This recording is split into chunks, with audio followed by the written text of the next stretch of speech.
I'd like to tell you a story. Actually, I'd like to tell you three stories, but don't sweat it. I talk fast. My southern cousins say that I talk fast like a Yankee on drugs. So we will get through it all in 2-3 hours. There is a people group on the earth who are 35 million strong. They're the largest people group in the world who do not have a homeland of their own. They are likely to be the world's next new nation. They're called the Kurds, and I'd like to tell you just a little bit of their story. Now, you probably know more about the Kurds than you think you do. Perhaps you've seen the beautiful faces of their lovely children all over the internet and in magazines. They're used often. If you eat yogurt, you already know something about a Kurd. This is the founder of the Chobani Yogurt Company, Hamdi Ulukaya. He's a Kurd. You may, even if you're not willing to admit it, be one of the followers of the female Peshmerga, the guerrilla fighters for the Kurds. The word Peshmerga is a Kurdish word that means those who face death. And some who face death in Kurdistan are women, and they have many, many Western followers. The men in Kurdistan have been known as fierce fighters for centuries, and they are, many of them, just ridiculously handsome. Apparently, that starts rather early. Look at this little guy. Come on. Come on. I should stop now. What they all want is a place among the nations. What they all want is a country of their own. And this is what they dream of. This is their ancient homeland. They're in the belly of the Middle East, where the Zagros Mountains form the spine of their land, and where they're between Iraq and Iran and Turkey and Syria. This is what they want, a homeland, a free and independent Kurdistan that they can call home. 35 million of them. Now, I'd like to tell you a little bit about the Kurds, and I'd like to use the stories of three women to do it. And it may sound unusual that I would use the stories of three women, but the Kurds are proud of the fact that though they are a 97% Muslim country, women are extremely prominent in their society. Women sit on the Supreme Court. Women command troops. Women are leading entrepreneurs. Women are diplomats, as you'll see in a bit. And they are proud of this. So it's appropriate with the Kurds particularly that I would use the stories of women. Let me start with the story of a rather unusual woman, a British woman, not a Kurdish woman. Her name is Gertrude Bell. You may not know that name, but look into the face here for a moment of Gertrude Bell. This delicate, Victorian-looking face belongs to the woman who is credited with really being the mother of modern Iraq. She was born in 1868. She attended Oxford. Brilliant, scholarly mind. She mastered 6 languages in the early part of her life, 8 before she was done. She was not just a great mind, but a courageous soul. She has mountains in Europe named after her because she was a brilliant mountaineer. She once spent 52 hours hanging by a rope off of a cliff during a blizzard. That's why they named the mountain for her. And that's also why there will be no mountains named for me. She went to visit an uncle out in Persia, fell in love with the Arab world, fell in love with the desert, fell in love with the people, and she became really an expert on the Arab world, recognized all throughout the British Empire. And during World War I, she actually was asked by the British government to take soldiers across the desert because she was so good at it. Now, she did it in typically British style. Though she was in the middle of the desert, and sometimes in the middle of a war, she would insist upon stopping and having high tea and eating her meals off of the finest china from London. Then she would pack them back into her saddle and storm off across. You can see in the photograph here, she's got Arab headdress, dress from London. She's sitting in an English saddle, and she's having tea. So this is a beautiful part of who she is. She had phenomenal impact upon the configuration of the Middle East after World War I because she was such a brilliant woman. She also had some very influential friends. One of them was named Winston Churchill, who was, as you can see, Minister for Air and War right after World War I. And another one is T.E. Lawrence. You know him better as Lawrence of Arabia. These were her hanging buddies.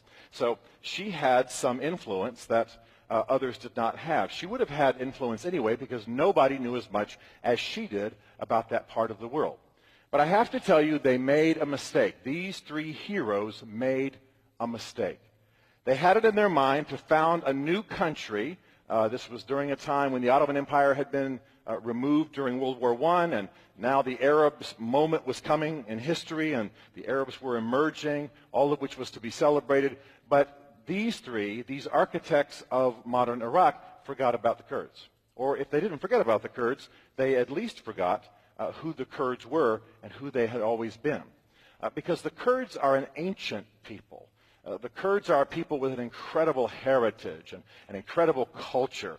They're also not Arabs. They're happy to live in a friendly way amongst their Arab friends, but the Kurds are not Arabs. They're from the Persian side of the Middle Eastern ethnic tree, and they have an intense sense of identity. If you're Bible readers, you may know that the Kurds are descendants from the ancient Medes. They're part of much of the story of the Old Testament. They're part of the interwoven with the story of Daniel, the prophet Daniel, for example. They were there on the day of Pentecost, ancestors of the modern Kurds, there on the day of Pentecost in Jerusalem when the Christian church was born. Just a different heritage, a different background than a lot of those who were around them.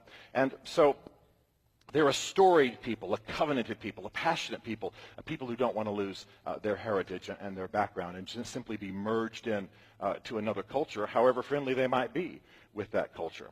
And so what our three European heroes did, Churchill, Lawrence of Arabia, and Gertrude Bell, was they fashioned a nation called Iraq that had never existed before in the world, and they used the Kurds in the northern part of the country as a buffer against Turkey, which was newly emerged from the Ottoman Empire and still somewhat aggressive. Notice my words. They used the Kurds. And they used the Kurds to defend and to protect and to be a buffer for the Sunni and Shiite in the south. Kurds are friendly with Sunni and Shiite. Many of them are Sunni and Shiite, but they had no desire to not have a homeland of their own. President Wilson had promised them one. European treaties had promised them a homeland of their own. And so this becomes the basis of much of the trouble that we have today. This becomes part of the problem for the Kurds because they were used by Europe to protect against Turkey and not given the homeland of their own that they were promised. Gertrude Bell, essentially a mentor to King Faisal, who became the European-placed king of Iraq. It was well-intentioned. We can't criticize from this distance. We can't look in this face, this Victorian, delicate face that I mentioned, and think that any harm was intended, but it laid a basis for great harm. Brilliant and magnificent though Gertrude Bell was. Let me tell you about another woman. I cannot tell you her real name, and I cannot show you her real picture because it could cost her life, but we're going to call her Nishtman. Nishtman ended up living in the Iraq as a Kurd that Gertrude Bell and Lawrence of Arabia and Winston Churchill fashioned for her. She was born in 1980. That means that she spent the early years of her life under the reign of this man, Saddam Hussein. Now, Saddam Hussein hated the Kurds because they would not assimilate into his dreams for an Arab Iraq, his dreams for a Neo-Babylonian empire. And so he committed horrible atrocities against them. Let me warn you, I'm about to show you some pretty gritty pictures. And on March 16, 1988, he decided to drop chemical weapons on Nishtman's hometown of Halabja. Perhaps you've heard of Halabja. And in 1988, on March 16th, Saddam Hussein ordered his Air Force to drop mustard gas, sarin gas, tubing gas, other forms of gas on a largely defensive people, his own people, the Kurds, part of Iraq, Iraqi Kurds. You see in this photograph here, the beginning of it, he had instructed his Air Force to drop gas on the perimeter of Halabja. That would hem the people in. And then he dropped the serious gas right on them. These are the billowing clouds of mustard and sarin gas. People died and died horribly. Their organs liquefied. They they began to contort in wild ways and broke their own backs and separated their own joints and crushed their own skulls. They just went insane, literally, some of them laughing themselves to death. It sounds horrible to describe that in such a way, but that's exactly what happened. Now prepare yourself. Deaths were immediate, horrible. 5,000 people died in about 2 hours. 10,000 more would be horribly disfigured and damaged, and many of them would die in the following weeks. This is the photograph of a dead man. His 2 sons are alive, but grabbing him, don't want to leave. Grandpa is trying to get them to leave that side. The elderly died instantly and froze in place. The sad tragedy of this particular couple is that they died instantly but stayed in that vehicle for days, the neighbors thinking they were alive and sometimes waving to them. That's how the deaths occurred. And this photograph, a man in a home, when the gas began to come into his home, grabbed his son, ran to a neighbor, didn't make it, they both died. What's interesting is that this is now the carving, the statue, this picture is the basis for the statue, at the monument of Halabja in Iraqi Kurdistan. So they literally took that picture of a man holding his son as a symbol of the entire affair. Nishtman lost her father in that gassing of Halabja. Her 8-year-old flesh burned for months. Some people's burned for years. Her mother survived. But then later, her mother was taken captive by Saddam's troops and buried in a mass grave. There are many of them that dot Iraqi Kurdistan. Saddam knew how to do this well. But the Kurds are a unique people. They intend to honor their dead. They know how to find these mass graves. And so Nishtman's mother was found, and DNA confirmed who she was. And she was buried. Nobody intends in Iraqi Kurdistan for the dead not to be honored. They grieve. They put them all the remains in coffins, and they celebrate their lives and offer them to God. This is what they do, because that is their history and that tradition. So what happened to Nishtman? Well, I told you she was born in 1980. That means she's 36 now. What is she doing? Well, you might enjoy knowing, given what you've seen of her sufferings, that she is now, and by the way, the pictures I'm about to show you, none of them are her. These are people she is like, because I cannot show you her picture. She's one of these awesome female Peshmerga. And her tribe of warriors are feared by ISIS because ISIS has an unquranic, unusual belief that if they are killed by a woman, they will not go to paradise. These women enjoy that thought immensely.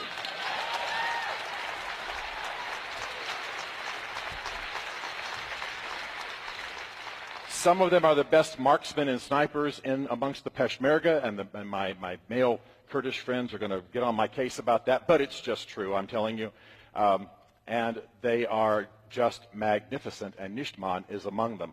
What's interesting to watch, for those of us paying attention to these trends, is how so many of these female Peshmerga have got Twitter accounts, how they have a huge following in the West. Many of them, as you can see, are pretty. You see this woman holding an iPad. She's shooting during the day and then checking in with her friends and followers at night. And for some reason, I can't really imagine, they get many, many marriage proposals from Western men. I mean, I met them. I think they're awesome, but you better be a good spouse. That's all I got to say. You better hang in. So that's Nishtman. Let me tell you about one other woman. Her name is Bayan, B-A-Y-A-N, a woman I deeply admire. Bayan was raised by the man you see on the right and his wife, of course. Sami Abdul Rahman is this man, a Kurdish hero. He was a leader of the resistance against the regime, as the Kurds will say, which largely means Saddam, but all the years that the Iraqi regime was oppressive to the Kurds. This man was brilliant, well-educated, spoke English, but because he was part of the resistance, he ended up living in the mountains. That means that little Bayan ended up living in the mountains, and so they, on the one hand, had their homes filled with Western journalists because, again, they spoke English and could articulate the Kurdish cause. On the other hand, they lived the hard and rugged village life of the Zagros Mountains, and you can just picture little Bayan here nibbling bread with hardened soldiers and them loving her like a little mascot. This is sort of the culture that she grew up with. Zagros Mountains, beautiful but hard and treacherous. This is the native homeland of the Kurds. They're called mountain Kurds, in fact, by those who try to be a little bit insulting, but it's actually true. Her father, unbelievably influential, helped to build what we now know of Iraqi Kurdistan. When more freedom came, Saddam was dealt with. He became a prime minister of his own party. A really pretty amazing man. Unfortunately, in 2004, there was a double bombing by an Islamic extremist group, and Sami Abdul Rahman, Dr. Sami Abdul Rahman, was killed along with his son. A very, very violent moment. Now, by that time, Bayan had gone to England to be educated. Part of it was to keep her safe. She had become a journalist for the Financial Times, very prestigious role. She was assigned to do her journalism by the Financial Times in Japan, where she spent many, many years. And she always thought of Kurdistan, always followed, of course, what her father was doing, always cared for Kurdistan. But she didn't know exactly how she should live that out. Well, eventually she knew that she would have to live out her parents' legacy, that she would have to live out her love for Kurdistan and what her parents had embedded in her soul. And so today, little Bayan is actually, Madam Bayan Sami Abdul Rahman. She is the representative to Washington, D.C. of the Kurdish regional government. She is arguably the most powerful Kurdish woman in the world. Unbelievable.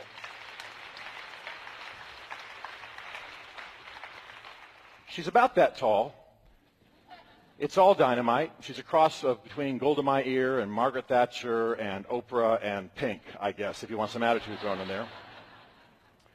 She's pretty amazing. She spends her time telling the U.S. government in Washington how they need to stand with the Kurds against ISIS and how they need to be prepared for independent Kurdistan.